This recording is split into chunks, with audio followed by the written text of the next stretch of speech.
أعوذ بالله من الشيطان الرجيم. Bismillahir Rahmanir Rahim. In the name of Allah, most gracious and most merciful.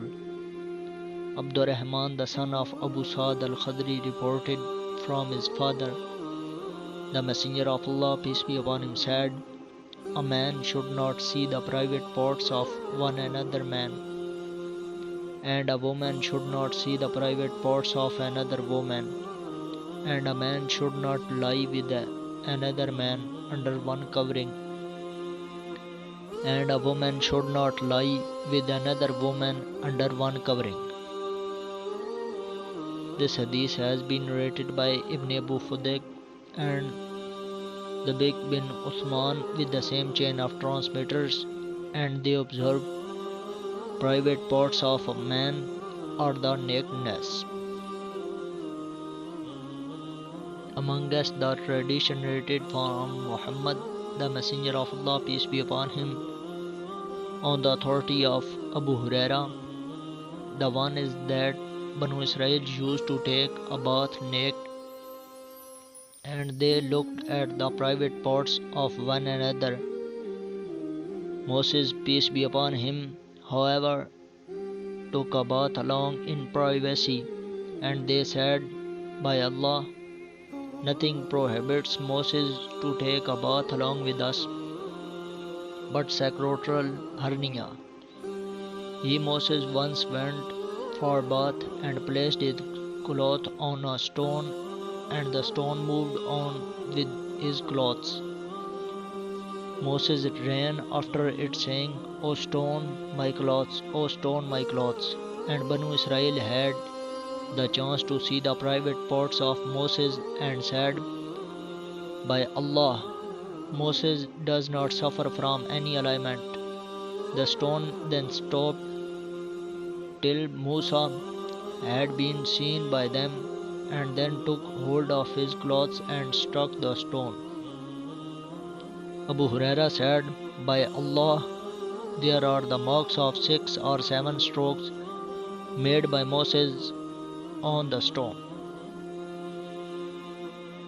Jabir bin Abdullah reported, when the Kaaba was constructed, the Apostle of Allah, peace be upon him, and Abbas went and lifted stones. Abbas said to the Messenger of Allah, peace be upon him, place your lower garment on your shoulder so that you may protect yourself from the roughness and hardness of stones. He, the Holy Prophet, did this, but fell down upon the ground in the state of unconsciousness, and his eyes were turned towards the sky. He then stood up and said, my lower garments, my lower garment. And this wrapper was tied around him. In the Hadith transmitted by Ibn Rafi, there is the word on his neck, and he did not say upon his shoulder. Jabir bin Abdullah reported, the Messenger of Allah, peace be upon him, was carrying along with them stones for Kaaba, and there was a waist wrapper around him. His uncle Abbas said to him, O son of my brother, if you take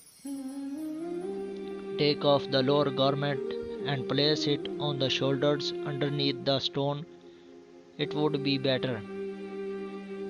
He, the Holy Prophet, took it off and placed it on his shoulder and fell down unconscious. He, the narrator, said, never was he seen naked after that day. Al-Miswar bin Mukhrama reported, I was carrying a heavy stone and my lower garment was loose, and it therefore slipped off so soon that I could not place the stone on the ground and carry to its proper place. Upon this, the Messenger of Allah, peace be upon him, said, return to your cloth, lower garment, take it and tie it around your waist, and do not walk naked. Abdullah bin Jafar reported, the Messenger of Allah, peace be upon him, one day made me mount behind him, and he confided to me something secret which I would not disclose to anybody. And the Messenger of Allah, peace be upon him, liked the concealment provided by a lofty place or cluster of dates. While answering the call of nature, Ibn Asma said in his narration, it implied an enclosure of the date trees. Sadaqallahu al-Azim.